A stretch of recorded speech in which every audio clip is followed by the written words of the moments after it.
दोस्तों नमस्कार। पीके Yadav socialist YouTube channel आपका स्वागत है।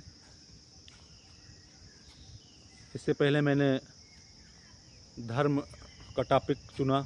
इस समय धर्म के टॉपिक पे बात करेंगे और धर्म पर बात करेंगे। इससे पहले एक वीडियो मैंने बनाया, उसमें थोड़ा सा चर्चा की। और धर्म ऐसा विषय है कि जिसका चर्चा करना, जिसके बारे में बताना, वो ब्रॉड विषय है और इस विषय को एक वीडियो में नहीं बताया जा सकता। इसके लिए कई एपिसोड हमको देखने होंगे और उन एपिसोड में धर्म को किस प्रकार लोग मानते हैं, इतने धर्म हैं हमारे जानकारी में, जो हमारे भारत देश में धर्म हैं, उनको हम लोग जो चूँकि जानते हैं भली भांति से। इससे क्रिश्चियन भी हैं, यहूदी भी हैं। चूँकि यहूदी के बारे में, यहूदी की संख्या मुश्किल से 0.0% है, इसके बाद 0.something% है। हमारे यहाँ इस्लाम, क्रिश्चियन, बौद्ध, इनको मानने वालों की संख्या ज़्यादा है और इनके बारे में चर्चा करते हैं। धर्म हम लोग को धंधा बना लिया है। सारे धर्मों की बात कर रहा हूँ मैं, केवल हिंदू की, इस्लाम की या मुस्लिम की या बौद्ध की या क्रिश्चियन की या यहूदी की, सभी धर्मों में धंधा है। इसके माध्यम से लोगों को लूटा जा रहा है, लोगों को अंधकार में धकेला जा रहा है और शिक्षा होते हुए भी शिक्षित लोग भी इसमें अंधकार में डूबे हुए हैं। पता नहीं, मैं समझ नहीं पा रहा हूँ ऐसा क्यों हो रहा है। और अगर वीडियो में नए हैं तो वीडियो को लाइक और शेयर सब्सक्राइब ज़रूर करें। वीडियो को स्किप ना करें, अंत तक देखें और पूरी जानकारी मिलेगी। और तर्क के माध्यम से बताऊंगा, तार्किक चीज़ें बताऊंगा। और कुछ लोग मुझे नास्तिक भी कह देते हैं, लेकिन ऐसा नहीं है, मैं प्योर नास्तिक नहीं हूँ।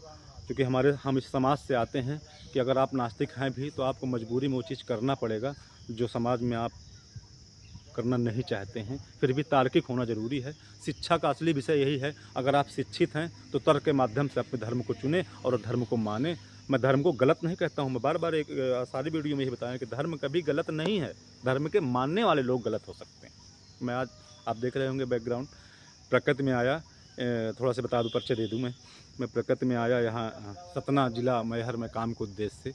और मुझे लगा कि प्रकृति का व्यू थोड़ा सा लोगों को दिया जाए। घर के में बैठ के तो बनाया ही जाता है, वीडियो बताया ही जाता है, लेकिन थोड़ा सा प्रकृति का भी दे दिया जाए।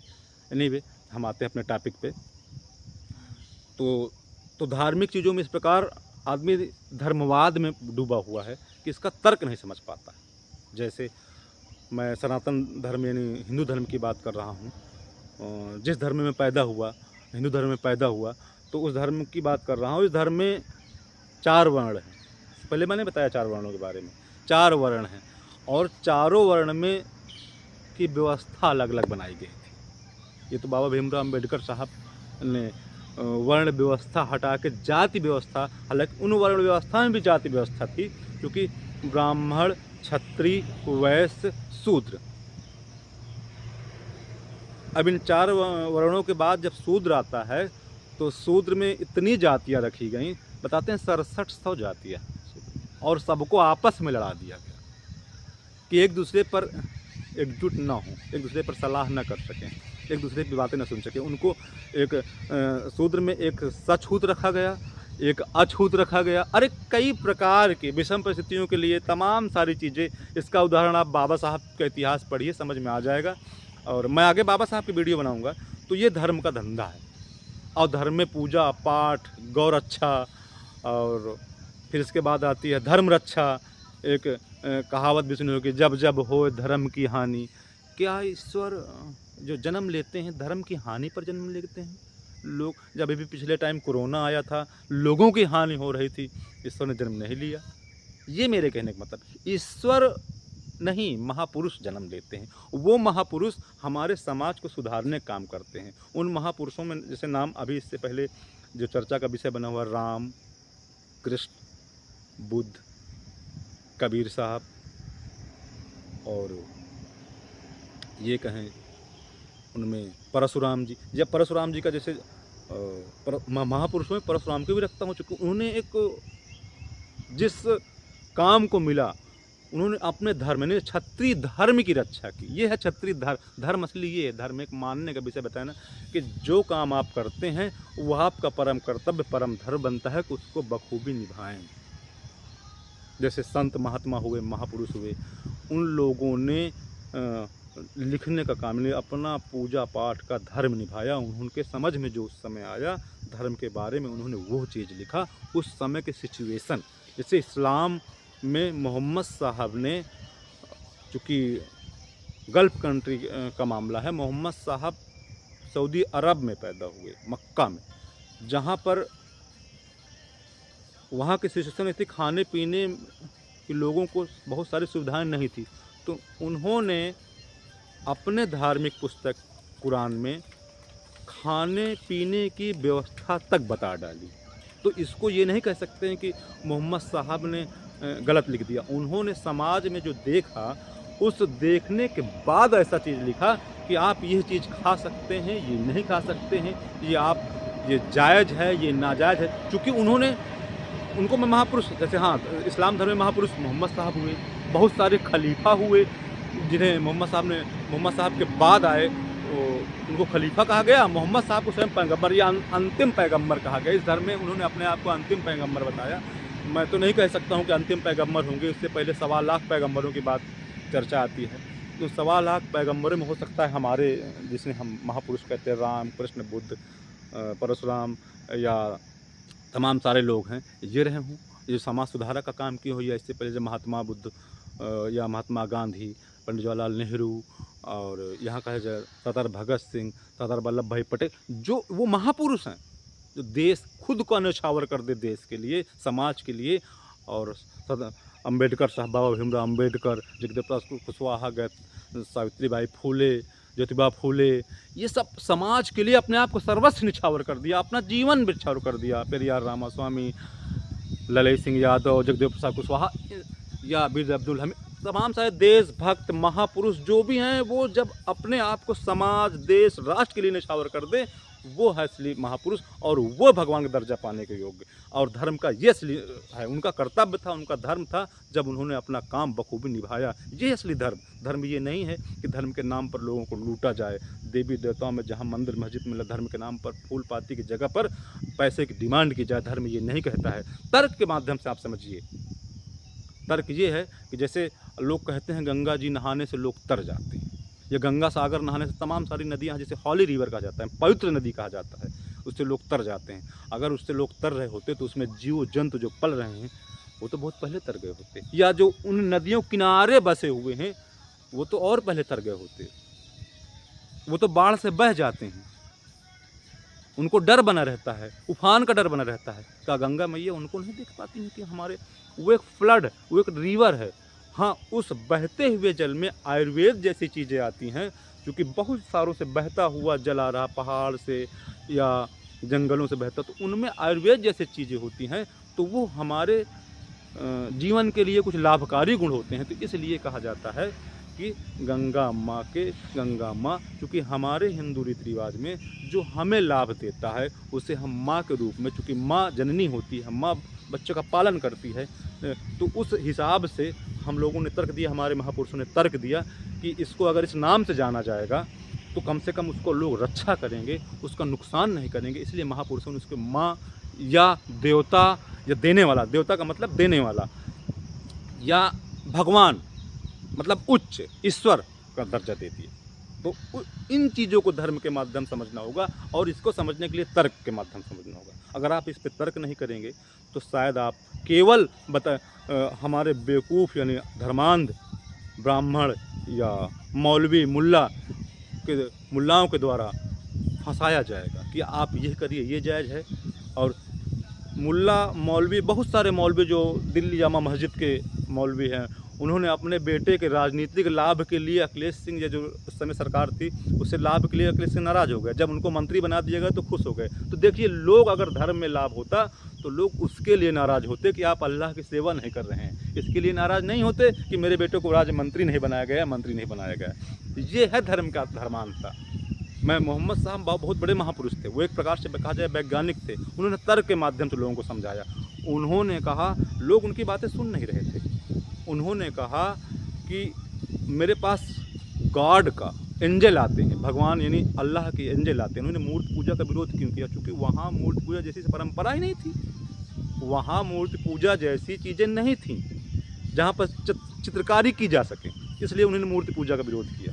वहाँ खाने के लिए सबसे अधिक भेड़, ऊँट, गाय, जो वहाँ चीज़ें उपलब्ध थी उनको उन्होंने कहा, क्योंकि जीवन यापन के लिए खाना ज़रूरी है, और खाने में क्या खाया जाए, जो हमारे सामने उपलब्ध होगा वही तो खाया जाएगा। उन्होंने कभी मांस खाना जायज़ नहीं रखा किया, अपने कुरान में नहीं कहा कि मांस खाना जायज़ है। उन्होंने कहा तब जायज़ है जब आपकी ज़िंदगी उसके बगैर चल ना पाए, आप उसके अलावा खाने की और कोई व्यवस्था ना हो, तब मोहम्मद साहब ने अपने कुरान में लिखा कि ये खाना, कुरान में हदीस में लिखा, नियम बनाया कि ये खाना जायज़ है। और नाजायज़ कुत्ता, सूअर, इनको नाजायज़ क्यों कहा?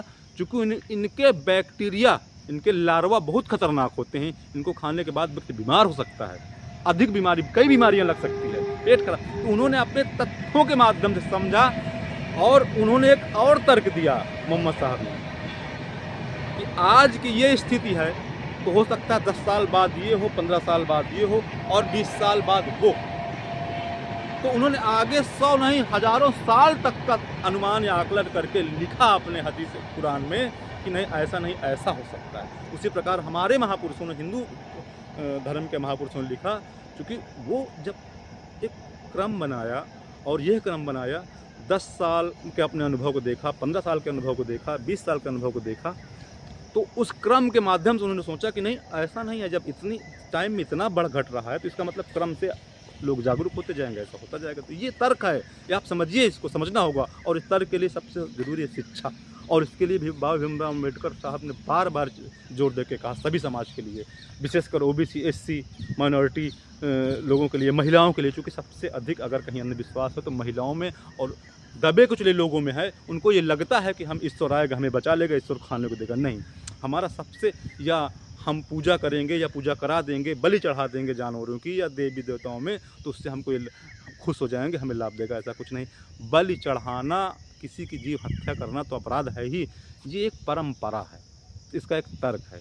ये जब लोग आदिवासी टाइप थे तो ये खाने की व्यवस्था थी, उस व्यवस्था के हिसाब से लोगों को खुश करने के लिए, राजा महाराजाओं को अपने दरवाजे पर बुलाने के लिए, खुश करने के लिए लोगों को ये परंपरा बना करके कि जब बड़े लोग आएंगे उनको खुश कैसे किया जाए, तो हमने तुम्हारे लिए अपना त्याग किया, ये तुम्हें दिया, ये परंपरा बनाई लोगों ने। जैसे आपके यहाँ कोई गेस्ट आता है तो आप लोग देखते हैं अपने गेस्ट को कितना खिला दें, इसी माध्यम से त्यौहार बने, उन त्यौहारों को भी इसी माध्यम से बनाया गया।